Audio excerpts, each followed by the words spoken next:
അനാവശ്യ ധൃതിയിൽ നടത്തുന്നത് ആശാസ്യമല്ലെന്ന് ചൂണ്ടിക്കാട്ടി സർക്കാർ ഒന്നിലധികം തവണ അഭ്യർത്ഥന നടത്തിയിരുന്നു. പക്ഷേ ധൃതിയിൽ തെരഞ്ഞെടുപ്പ് കമ്മീഷൻ അതിതീവ്ര പരിശോധനയ്ക്കായി മുന്നോട്ട് പോവുകയാണുണ്ടായത്.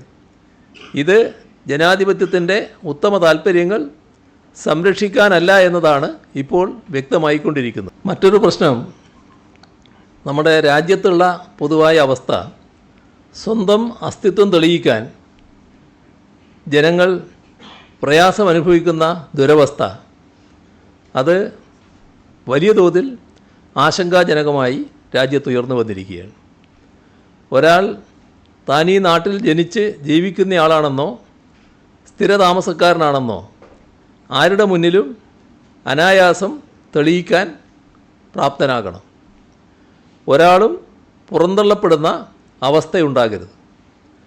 അതിനായി ആധികാരികവും നിയമ പിൻബലമുള്ളതുമായ രേഖ ആ വ്യക്തിയുടെ കൈവശമുണ്ടാകണം. അത്തരമൊരു രേഖ കേരളത്തിൽ ആവിഷ്കരിക്കാൻ സർക്കാർ ഉദ്ദേശിക്കുന്നു. ഇപ്പോൾ സംസ്ഥാനത്ത് നേറ്റിവിറ്റി സർട്ടിഫിക്കറ്റ് ആവശ്യപ്പെട്ടാൽ നൽകി വരുന്നുണ്ട്. അതിന് പകരം ഫോട്ടോ പതിപ്പിച്ച സ്ഥിരം നേറ്റിവിറ്റി കാർഡ് നൽകുന്നതിനാണ് മന്ത്രിസഭാ യോഗം തത്വത്തിൽ അംഗീകരിച്ചിട്ടുള്ളത്.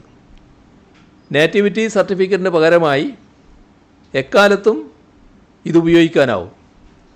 അതോടൊപ്പം തന്നെ സംസ്ഥാന സർക്കാരുമായി ബന്ധപ്പെട്ട സേവനങ്ങൾക്കും മറ്റ് സാമൂഹ്യ ആവശ്യങ്ങൾക്കും ഉപയോഗപ്പെടുത്തക്ക വിധമുള്ള നിയമ പിൻബലത്തോടു കൂടിയ ആധികാരിക രേഖയായി ഈ കാർഡ് നൽകാനാണ് ഉദ്ദേശിക്കുന്നത്. ഒരു സംസ്ഥാനത്ത് വ്യക്തിയുടെ ജനനവും ദീർഘകാല താമസവും തെളിയിക്കുന്ന രേഖയാണ് നേറ്റിവിറ്റി സർട്ടിഫിക്കറ്റ്. എന്നാൽ അത് നിയമപ്രാബല്യമുള്ള രേഖയല്ല. നിലവിൽ ഓരോ ആവശ്യങ്ങളുമായി ബന്ധപ്പെട്ട് പല പ്രാവശ്യം നേറ്റിവിറ്റി സർട്ടിഫിക്കറ്റ് വാങ്ങാറുണ്ട്.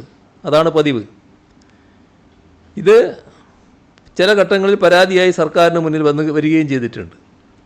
ജനങ്ങളുടെ നിരന്തരമായ അഭ്യർത്ഥനയും ഇക്കാര്യത്തിൽ സർക്കാരിന് മുന്നിൽ വന്നിട്ടുണ്ട്.